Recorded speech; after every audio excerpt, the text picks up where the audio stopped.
Quaint. That is the word he used. Preston, my sister's new boyfriend, called my accent quaint right in front of my entire family. This impeccably dressed venture capitalist, wearing a suit that probably cost more than my car, had just labeled me quaint. You know, the way you would describe a dusty antique shop in a small town. Charming, but ultimately old-fashioned and a little bit silly. And everyone laughed. My mother, my father, Madison, the sister who was supposed to be on my side. Even Ethan, my own husband, gave my hand a tight squeeze under the tablecloth. "Sarah, just let it go," he murmured. "Do not cause a scene." For 30 years, I had been an expert at not causing scenes. 30 years of being the responsible daughter, the dull, older sister, the wife who understood her place was in the background. And right then, sitting at my parents' flawlessly arranged dinner table, as a total stranger belittled everything about me, I had a revelation. I was finished being quiet. Because Preston had no clue who he was really talking to. None of them did. But I am getting ahead of myself. Let me take you back to explain how I found myself at that dinner table in the first place, feeling invisible in a room full of people who were supposed to love me most. My name is Sarah. I am 30, married to Ethan, and for the majority of my adult life, I have been the daughter my parents introduce as an afterthought, if they remembered to introduce me at all. "This is Madison, our youngest," my mother Catherine would say at her charity functions, her voice filled with a warmth reserved for prize-winning roses. She is a consultant for high-end fashion brands, absolutely brilliant with her clientele. Then, with a vague wave in my direction, she would add, "And this is Sarah, our sensible one." Sensible. The word hit me like a low-grade fever, every single time. I had learned to decode my family's language long ago. Sensible was their word for boring. Stable was their word for unambitious. Our sensible one was code for the daughter we do not mention at the country club. My younger sister, Madison, was the opposite of sensible. Madison was a firework, dazzling, beautiful, and ambitious in ways that made for great photos and even better dinner party stories. She had been the star of the show from day one. I am not exaggerating. My mother had her baby photos professionally enlarged and hung throughout the house like modern art. My photos were in a shoebox in the attic. Madison's job in luxury consulting, from what I could gather, involved advising incredibly wealthy people on which $5,000 handbag to buy. But the title was impressive, and she worked with names you would see on the covers of Vogue, so my parents spoke of her career as if she were on the verge of finding a cure for cancer. My job was in human resources, or so they believed. In their minds, that meant I ordered birthday cakes and managed the company's paperwork. Administrative tasks for someone who could not cut it in the real world of business. My mother once told a friend I did something with personnel, making it sound as significant as managing a bake sale. They were completely unaware that I had quit that corporate HR job 5 years ago. They had no idea I had launched my own business. They had no idea that Nexus Core Analytics, my HR tech platform designed to help companies streamline talent acquisition using AI to eliminate unconscious bias, had cleared $10 million in revenue last year. But how could they know? They had never once asked. My mother, Catherine, orchestrated our family life like a CEO, managing a quarterly report. Every Sunday dinner was a production. The table linens were always matched to the season. The wine was always from her private cellar, a fact she would casually drop into conversation at least twice. Even the chats were less about connecting and more about strategic positioning in the endless game of appearing successful. The house itself was a shrine to this ethos of achievement. The walls were adorned with original art, not because my mother loved the pieces, but because the artist was somebody she had met at a gala. The furniture was selected by a high-priced interior designer whose name my mother would mention at every opportunity. Everything was curated, intentional, and designed to scream success. My father, Robert, who was semi-retired from a career in investment banking, sized people up like a pawnbroker appraising jewelry. He could calculate a person's net worth from their watch, their shoes, and the confidence in their handshake. I had seen him do it to Madison's boyfriends a dozen times, his eyes scanning for tells while his mouth engaged in polite, superficial chatter. I had felt that same appraising gaze on me countless times, and I always came up short. I did not fit into the family's value system, not because I was a failure, but because my success was quiet, happening in a world they could not see or brag about. I had chosen what they saw as a safe career in HR. I married Ethan, a public high school history teacher who genuinely loved his job and possessed a gentle Midwestern sincerity that my parents interpreted as a lack of ambition. I wore dresses from the sale rack to dinners where Madison showed up in designer outfits that cost more than our monthly mortgage payment. At family events, my mother would introduce Madison first, ticking off her accomplishments like a list of auction items. Then she would gesture toward me with that tight practice smile reserved for disappointing children and say, "And this is Sarah, our sensible one." The disappointment, the one who had settled. Ethan tried so hard to blend in. Every Sunday, he would wear his best shirt, the one I had carefully ironed, and try to engage my father in conversations about the stock market or global politics. But his teacher's salary and genuine nature made him an easy target for dismissal in my parents' world. "Still molding the minds of the youth, Ethan?" my father would ask with all the enthusiasm of someone discussing plumbing issues. "Yes, sir," Ethan would reply, trying his best to match my father's energy. "We are just starting our unit on the Industrial Revolution. The students are really getting into it." "That is nice," my father would cut in, already turning away to pour himself another scotch. My mother was even worse, in her own subtle way. She would offer a strained smile whenever Ethan mentioned his students, as if teaching in a public school was a sad, unfortunate hobby, like collecting bottle caps. I would watch my husband deflate a little more each Sunday. His shoulders would slump, his voice would grow quieter, and his hand would find mine under the table, giving it a gentle squeeze. Our silent signal. We are getting through this. We were getting through it, just barely. But I never told him about Nexus Core Analytics. I never mentioned the all-nighters I pulled coding the initial platform, or the endless rounds of pitching to venture capitalists. I never showed him the company's bank statements or the acquisition feelers I was getting from major firms. I kept it hidden, just like I kept my true self hidden at these dinners. I stayed quiet, made myself small, and took up as little emotional space as possible.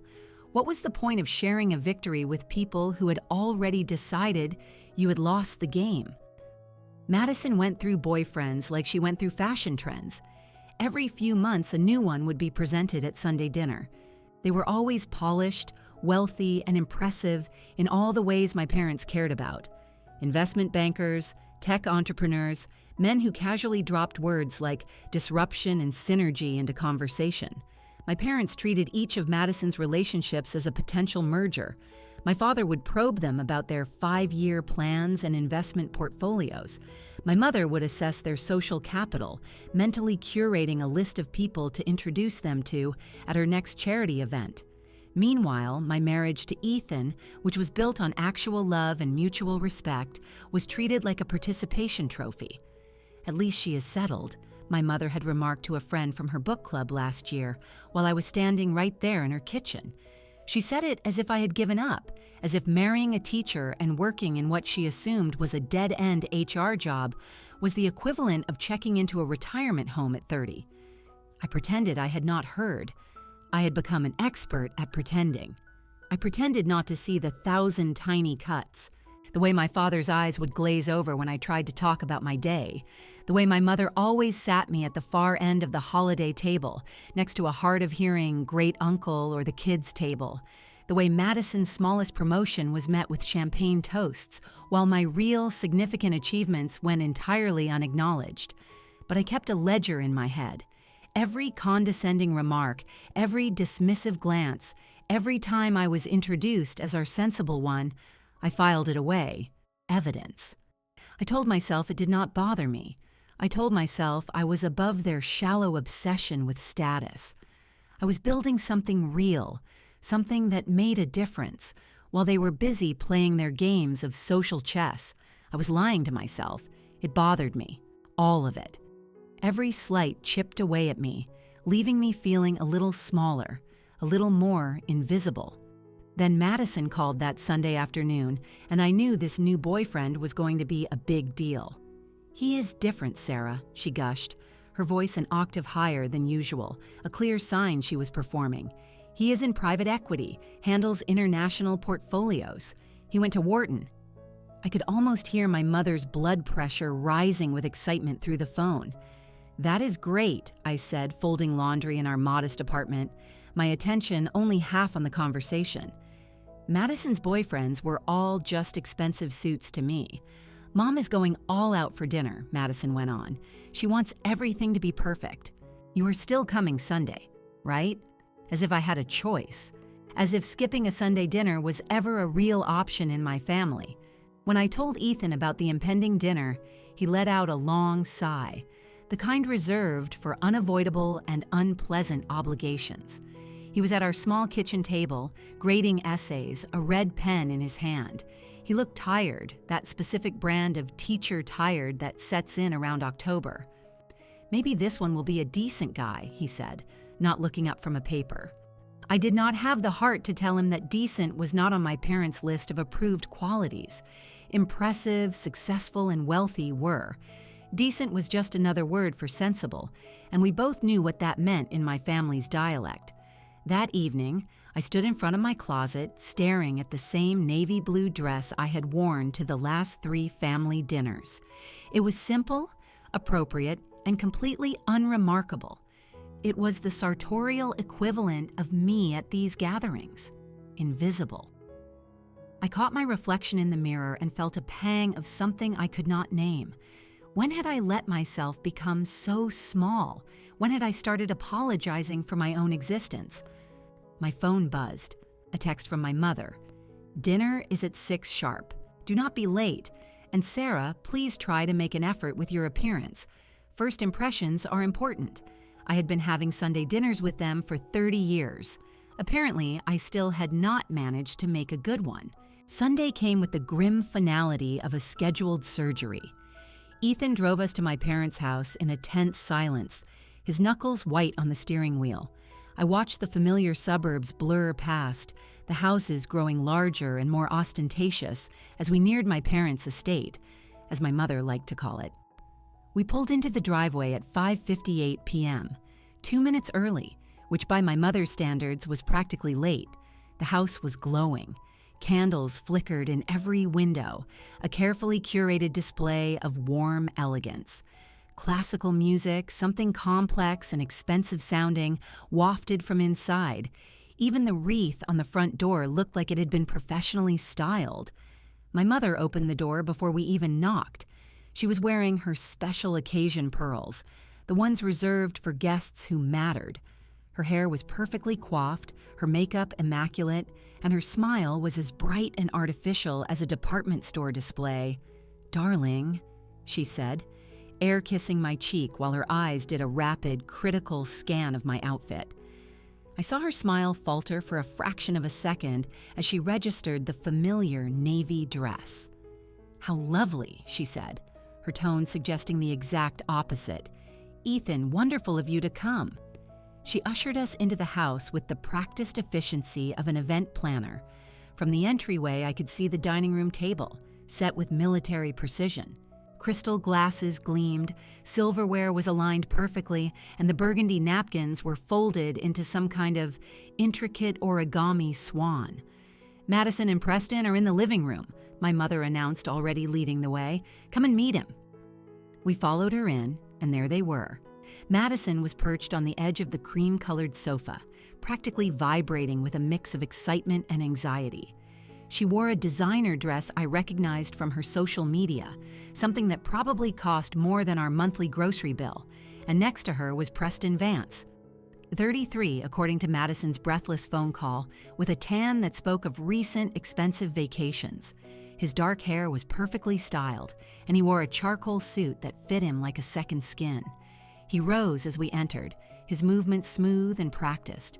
"Sarah," Madison said, her voice high and performative, "this is Preston." "Preston, this is my older sister and her husband, Ethan." Preston offered his hand, his smile so bright, and even it looked like it was created in a lab. "A pleasure to meet you both," he said, his voice a warm, confident baritone. "Madison has told me so much about her wonderful family." His handshake was firm and self-assured, the kind they teach in business school. "Nice to meet you," I said, pulling my hand back. Ethan shook his hand next, and I watched Preston's eyes flick down to Ethan's simple watch and off-the-rack blazer, making the same rapid calculations I had seen my father make 100 times before. "So you are a teacher?"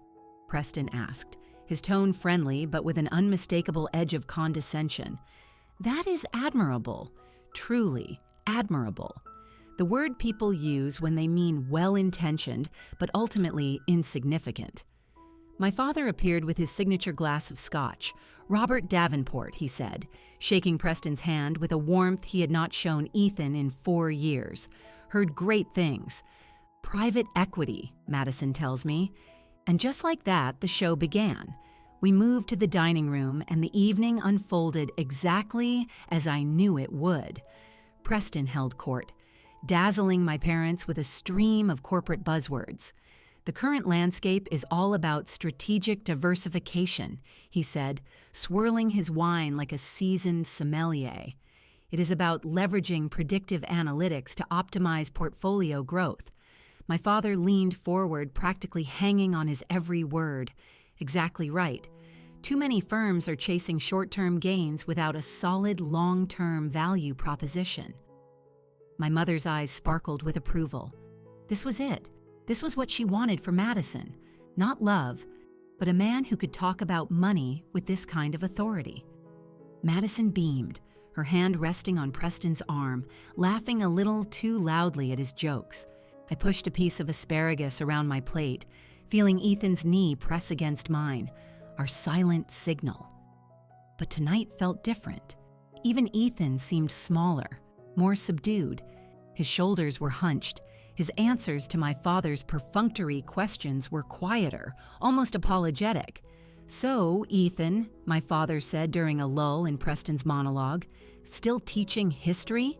"Yes, sir," Ethan replied. "We just started a unit on the Gilded Age."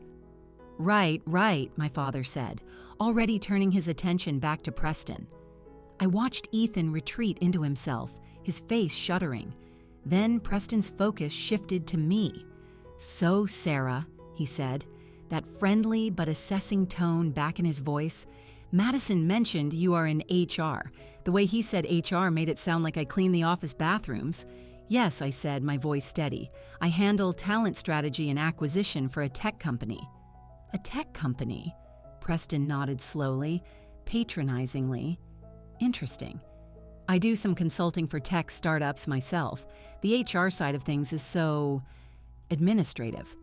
Necessary, of course, but not where the real strategic decisions are made." I felt Ethan tense up beside me. "Someone has to make sure the strategists do not get hit with a class action lawsuit," I replied lightly. The table gave a polite, nervous laugh. Preston's smile widened. "Touché. But seriously, have you thought about pivoting? You seem sharp. You could probably move into something with more growth potential. Operations, maybe." Before I could answer, my mother chimed in. "Sarah has always preferred stability," she said, her tone both warm and dismissive. "She is our sensible one." There it was again, sensible. The word that had defined and confined me my whole life. I felt a tiny crack form in the dam I had built around my emotions. Preston was not done. He turned his attention back to Ethan. "And teaching, man, that is heroic work. Seriously, underpaid, but heroic." He chuckled. "I actually thought about teaching for a year before Wharton, but then I realized I could have a greater impact through capital allocation, creating jobs, driving economic growth." My father nodded sagely, as if Preston had just uttered a profound truth. The dinner dragged on, and Preston's condescension grew more blatant. He commented on my dress. "That is a cute dress, Sarah. Very classic. Cute. Classic. Code for cheap and outdated." He suggested Ethan look into educational consulting. "There's real money in that, man. You have got the expertise. You might as well get paid for it." The implication was clear. Your current job is a waste of your time. Then came the final blow. We were waiting for dessert when Preston leaned back, the picture of relaxed confidence, and turned to me. "You know, Sarah, I have to say I love your accent. It is very authentic. Where are you from again?" "Rural Ohio," I said quietly. "Ah, that explains it." He nodded, as if he had just solved a complex equation. "It is quaint, in a charming throwback kind of way. Quaint, throwback." He had just called the way I speak, the slight Midwestern lilt I had never quite managed to lose, a charming relic. The table laughed. My mother, my father, Madison, and Ethan, my husband, the man who had promised to be my partner, squeezed my hand and whispered, "Sarah, please, do not make a scene." Those 5 words hurt more than anything Preston had said all night. I froze. Do not make a scene. I had spent a lifetime not making scenes. So I did what I always did. I smiled, stayed silent, and let them continue their little play while I vanished into the background. But inside, something had irrevocably broken. Dessert arrived on my mother's finest china, individual tiramisus. She had no doubt special ordered from her favorite upscale bakery. She served each plate with the ritualistic care of a high priestess, setting one in front of Preston with a particularly warm smile before making her way around the table to me. "Enjoy," she said to the room at large. Preston leaned back in his chair, radiating the smug satisfaction of a man who believed he had won. He had dominated the dinner, and now he was preparing for his grand finale. "So I am actually in the final stages of a massive acquisition right now," he announced, his voice filled with the casual authority of someone about to deliver a major brag. "My firm is acquiring this mid-level analytics company, Nexus something or other. Cannot recall the exact name." My fork stopped mid-air. "It is a decent little platform," he went on, completely oblivious. "Solid fundamentals, but no real vision. We are planning to gut the management structure, bring in our own people, overhaul the tech, and flip it for at least triple the price. A classic value-add play." He said it so casually, as if discussing his golf handicap, completely unaware that he was talking about my company, Nexus Core Analytics, the platform I had built from nothing 5 years ago after walking away from a soul-crushing corporate job and risking everything, our savings, our security, my entire professional reputation.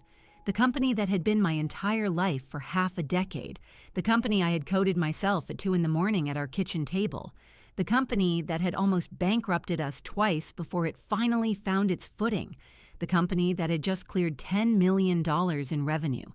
And this fraud sitting across from me could not even be bothered to remember its name. "That sounds incredibly complex," my mother cooed, her eyes shining with admiration. "How do you even manage something like that?" Preston waved a hand dismissively, a performance of false modesty. "It is just what I do. You develop an instinct for these things, seeing the hidden value that others miss." My father leaned in, eager to show off his own financial savvy. "What is the timeline on a deal like that? 6 months? A year?" "We are aiming to close in 90 days, Preston said confidently. "Speed is everything. You cannot let the competition get a whiff of it." Madison gazed at him as if he had just parted the Red Sea. "That is so impressive, babe." I sat there, my fork trembling, a cold, pure rage solidifying in my chest, because I knew with absolute certainty that Preston Vance had nothing to do with the acquisition team at Sterling Venture Group. I had personally sat through every single meeting with Sterling, 5 months of negotiations, due diligence, and presentations. I had shaken hands with their managing partners, their legal team, their analysts. I knew the names of their assistants. Preston's name had never come up. Not once. He was lying. Brazenly, completely, and utterly lying. Using my company, my work, my success as a prop to impress my family, and they were eating it up, treating him like a conquering hero while I, the actual CEO he was pretending to have power over, sat at the other end of the table, invisible. The key, Preston continued, is to understand that companies like this are usually run by people who got lucky. Right place, right time. No real business acumen. Our job is to come in and professionalize the operation, to unlock the true potential. People who got lucky. I had worked 18-hour days for 2 years straight. I had taught myself advanced programming languages. I had been rejected by 47 investors before I found one who believed in me. But sure, I just got lucky. It is just wonderful to see a young man with such vision. My mother sighed contentedly. Do not you agree, Robert? Absolutely, my father said, raising his glass to Preston. That is the kind of strategic thinking that separates the winners from the rest. And that is when I snapped. I set my fork down, slowly, deliberately. Ethan shot me a nervous glance, sensing the shift in the atmosphere. I pulled out my phone, ignoring his questioning look. My hands felt steady, calmer than they had in years. I navigated to my email, to the folder labeled Sterling Acquisition. 5 months of correspondence, team rosters, legal documents, everything I needed. Preston, I said, my voice cutting through his monologue like a razor. The table fell silent. All eyes turned to me, surprised to hear me speak with such purpose. He blinked, a flicker of annoyance crossing his face before he smoothed it back into his polite mask. What was the name of your firm again? I asked, my tone conversational. He straightened up, assuming I was finally showing interest in his brilliance. Sterling Venture Group. Why? And you are leading the Nexus Core acquisition? That is right, he said, his confidence returning. Why? Do you know someone there? I smiled. Not the tight, strained smile I had worn for years of these dinners, but something else entirely. Something sharp and real, and finally free. Something like that, I said softly. I turned my phone screen toward him, holding it steady so everyone could see. The email was open to the acquisition team roster, under the official Sterling Venture Group letterhead, a complete list of every single person involved in the deal. That is fascinating, I continued, my voice still calm, because I happen to be the founder and CEO of Nexus Core Analytics. And funny enough, I have the entire team roster for this acquisition right here, from the managing partners down to the junior analysts, and your name is nowhere on it. Preston's face went blank. The color drained from his face, from a healthy tan to a sickly grayish pale. Actually, I said, scrolling deliberately, letting the silence stretch and thicken. You are not listed as an employee of Sterling Venture Group at all.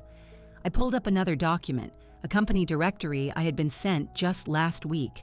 In fact, I added, my voice quiet but carrying with perfect clarity in the dead silence of the room.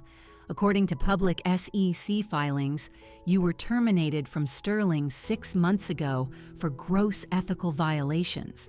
The room went absolutely silent, the kind of silence that follows a bomb blast when the world has been fundamentally, violently reordered. Preston's mouth opened and closed, but no sound came out. My mother's wine glass trembled in her hand. My father looked like he had been struck by lightning. Madison stared at Preston, her expression a slow-motion cascade of confusion, disbelief, and dawning horror.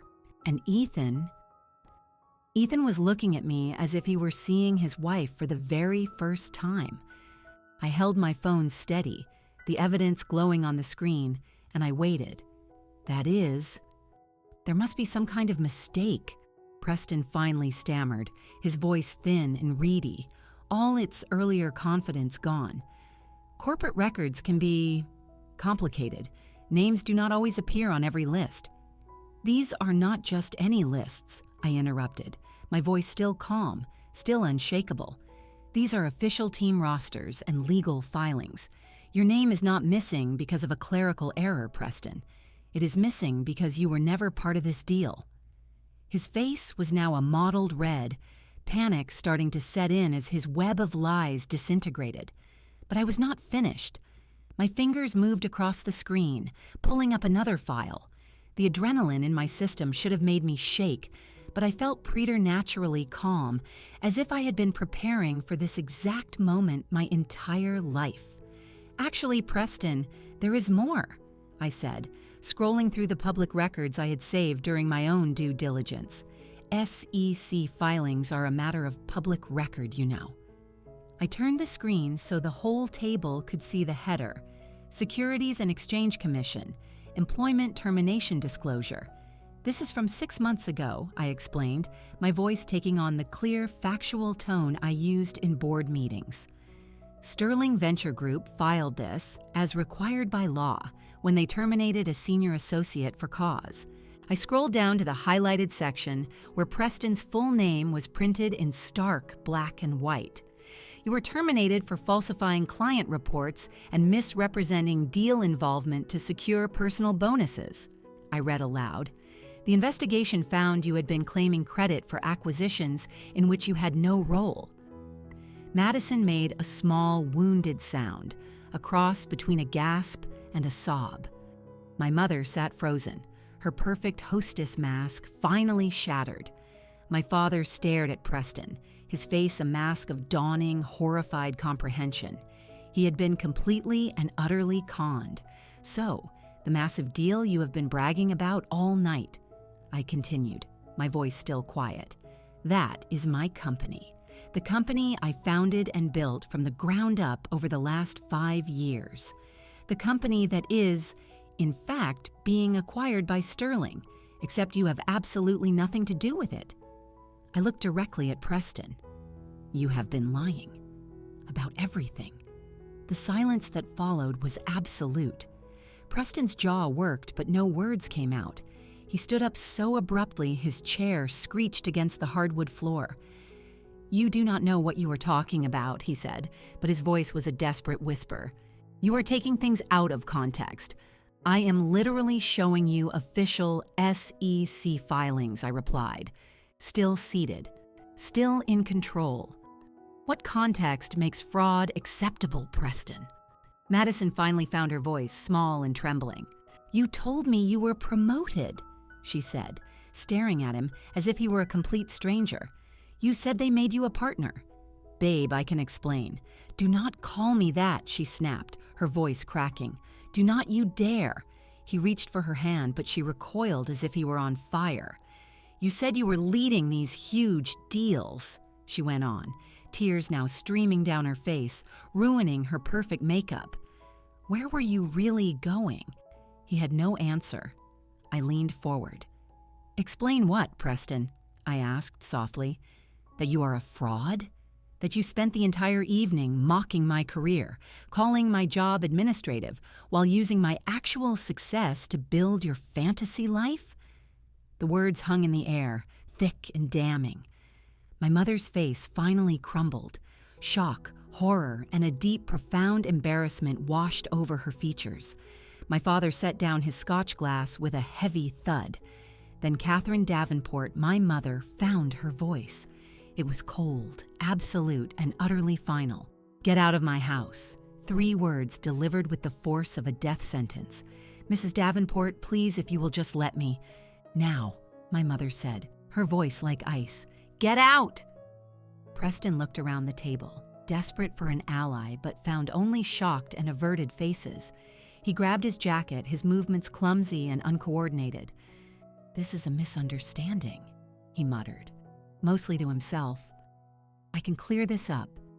Leave, my mother repeated, standing now, and do not contact my daughter again. He gave Madison one last pleading look, but she would not turn around. He walked to the front door, his footsteps echoing in the cavernous silence. The door closed, and he was gone. In the silence that followed, I could hear everything. The ticking of the grandfather clock in the hall, the soft choked sound of Madison crying, my father's heavy breathing, the blood rushing in my own ears. My mother sank back into her chair, moving like an old woman. My father poured himself another scotch with a shaking hand, and Ethan sat beside me, his hand finding mine under the table. It was not the warning squeeze from before. It was something else entirely. Awe, support, fear. The silence stretched on, thick with unspoken emotions. Finally, my mother spoke, her voice a mere whisper. "Why did not you tell us?" I looked at her, really looked at her, and met her eyes without flinching. "About your company," she clarified, her voice trembling. "About any of it." The question hung between us, heavy with years of dismissals and casual cruelty. I could have listed every time they had ignored me, every achievement they had overlooked, but I did not. Instead, I just said, "You never asked." The simple truth of it landed like a physical blow. They had never asked because they had never imagined there was anything to ask about. They had already decided who I was, sensible, boring, small, a disappointment. Except I was not. They had just been using the wrong ruler the entire time. The silence that followed those 3 words, "You never asked," felt heavy enough to crack the foundation of the house. Madison was the first to move. She pushed her chair back and walked upstairs without a word, her movements stiff, robotic. We heard her bedroom door close with a soft, final click. A moment later, the muffled sound of her sobbing began, the kind of crying that happens when you finally stop trying to hold yourself together. My mother stood and began clearing the table with sharp, angry motions, clattering plates and silverware, needing something to do with her hands. My father just sat there, staring into his Scotch glass as if it held the secrets of the universe. "We should probably go," Ethan said softly, his hand still holding mine. It felt less like a support now and more like an anchor, like he was clinging to me while the world shifted beneath his feet. "Wait," my mother said, her voice small and stripped of its usual authority. "Sarah, She stopped, searching for words. "I need to understand." She turned to face me, her composure completely gone. "You own a company," she said, testing the words. "Worth how much?" I met her gaze. 8 figures in revenue last year, I said clearly. "We are in acquisition talks with Sterling and 2 other firms. The projected valuation is between $50 and $75 million. My father's head snapped up. The number had finally cut through his shock. $75 million, he repeated, his voice a hoarse whisper. "You built a $75 million company." "Built and run," I confirmed. "I have 43 employees." My mother sank back into her chair. "And we never knew," she whispered. "No," I agreed. "You never knew." Ethan's hand tightened on mine, and I turned to look at him. His face was pale, his eyes wide with a look I could not quite decipher. Shock, yes, but also something that looked a lot like fear. "We should go," he said again, quieter this time. He was the one who needed to process. "Can we talk?" I asked him quietly. "Privately." He nodded, relieved.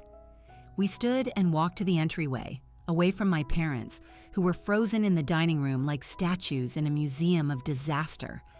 He turned to me, and for the first time in our marriage, he looked at me like a stranger. "You own an 8-figure company," he said slowly. "You are about to sell it for $75 million. "Yes, and you never told me. It was an accusation." "Would you have believed me?" I asked quietly.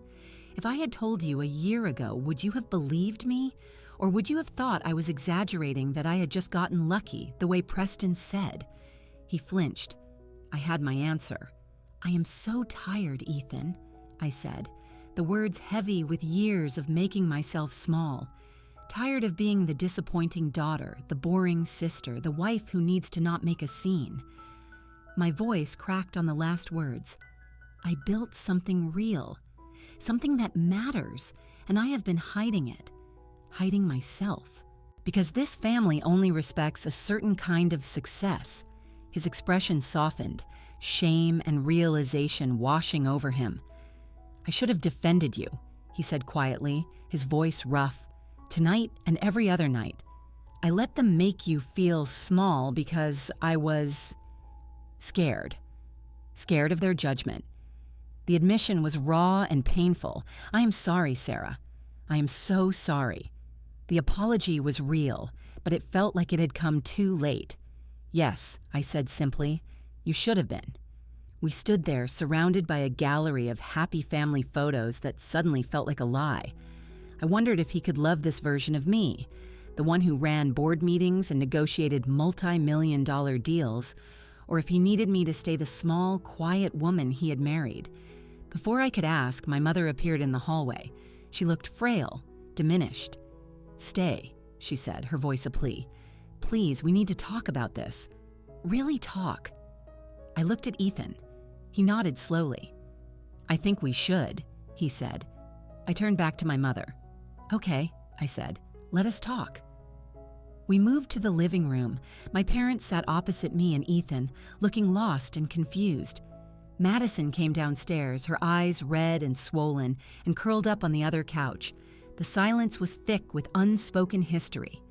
Finally, my father cleared his throat. "I have been a fool," he said, the words costing him dearly. "We have been fools. We measured you by the wrong standards. We made you feel invisible." My mother nodded, tears in her eyes. "I thought I was teaching you to be strong, but I was just teaching you to perform. Somewhere along the way, I stopped seeing my daughters and started seeing them as extensions of myself. And for the first time in my life, I watched my mother cry. I did not sleep that night." Ethan and I drove home in a heavy silence. He tried to take my hand, but I pulled away, too exhausted to offer comfort. When I woke up the next morning, my phone had exploded. 17 missed calls, 64 new messages in the family group chat, friends, distant relatives, all asking about the news. Then I saw a message from Madison. "I'm so sorry. A friend of mine posted about dinner. It is everywhere." My hands went cold. I opened my social media and saw dozens of tags. A post from Madison's friend, Chloe, had gone viral. It was a detailed, breathlessly excited account of the entire dinner. Just witnessed the most insane family drama. The quiet sister just revealed she's a secret tech CEO and absolutely destroyed her sister's fake rich boyfriend. This woman is my new hero. The post had been shared thousands of times. My phone buzzed again. A text from my business partner, Marcus. "You are a meme. Check Twitter. Also, call me." On Twitter, the quiet CEO was trending. Someone had found my LinkedIn profile. My company website was being shared. A tech journalist had already requested an interview. I was being hailed as a folk hero for underestimated women everywhere. The bedroom door opened. Ethan stood there with 2 mugs of coffee. "You are awake," he said softly. "I am trending on Twitter," I said, my voice flat. He winced. "I know, it is everywhere." He sat on the bed. "I called in sick today," he said quietly. I looked at him surprised. "Why?" "Because my wife is a CEO," he said, finally meeting my eyes. "Because I have been treating her like she is invisible for 4 years, and I owe you more than a whispered apology in a hallway." His voice cracked. "I was wrong, Sarah, about all of it, and I am so sorry." Before I could respond, my phone rang. It was my mother. I put it on speaker. "Sarah," she said, her voice strained, "I know you are overwhelmed, but Madison confronted us last night, really confronted us. She said we created a family where love felt conditional, and she was tired of performing." Her breath hitched. She said watching you finally speak up gave her the courage to do the same. There was a pause. "Your father wants me to tell you. He says he is proud of you, that he has always been proud, he just did not know how to show it, that he is sorry." I felt tears prick my eyes. "We are sorry, Sarah," my mother whispered, "for all of it. We see you now. We really see you." She hung up. I sat there and Ethan pulled me into a hug. This time, I let him, crying into his shoulder. Not tears of sadness, but of relief, grief, and a strange, terrifying hope. In the days that followed, Preston's house of cards collapsed. The story spread through his industry network and his lies were exposed. He was a professional pariah overnight. Madison texted me every day. First, just memes, then longer messages. She was applying for real jobs, building a real life. "Thank you," she wrote. "You saved me." The next Sunday, we went to dinner, just the four of us. My mother wore jeans. My father cooked an overdone but deeply meaningful pot roast. It was awkward, but it was honest. We talked, really talked. My father asked about Nexus Corps with genuine interest. My mother listened as Ethan talked about his students. Madison talked about her job interviews, about her fear and her hope. It was not perfect, but it was real. Before we left, my mother gave me a letter. 3 pages written in her perfect script, admitting to her failings, apologizing for the pressure, for the performance. "I have started therapy," she wrote. "I'm trying to learn why I needed you to be perfect instead of just letting you be real." At the bottom, she had added, "A strong woman knows when her voice matters, and she uses it, regardless of who is uncomfortable." 3 months passed. The acquisition closed. I stayed on as CEO. The viral fame faded, but the change it had sparked was permanent. My relationship with my family was healing, slowly, imperfectly. Ethan and I were in therapy, learning how to be partners to the real versions of ourselves. Madison and I had lunch every week, getting to know each other as sisters, not rivals. One afternoon, she looked at me across a table littered with sandwich wrappers. "You were always the brave one," she said. "I just stopped waiting for their approval," I told her. I needed it too. I just decided to give it to myself. That evening, Ethan and I watched the sunset from our balcony. "I am proud of you," he said, taking my hand. "Not for the company. I am proud that you stopped making yourself small for people who should have been celebrating you all along, including me." I leaned my head on his shoulder. "I am proud of me too," I said quietly. And for the first time, it felt true. For 30 years, I had been the quiet one, but I was learning that silence is not weakness. It is observation. It is strategy. It is gathering your strength. And when the quiet ones finally decide to speak, we do not just make a scene, we change the entire story. This story of quiet strength and perfect timing had you on the edge of your seat, did not it? Smash that like button right now. My favorite part was when Sarah calmly pulled out her phone and revealed she was the CEO Preston was lying about. What was your favorite moment? Let me know in the comments below. For more incredible stories of epic revenge, make sure to subscribe and hit that notification bell so you never miss an upload.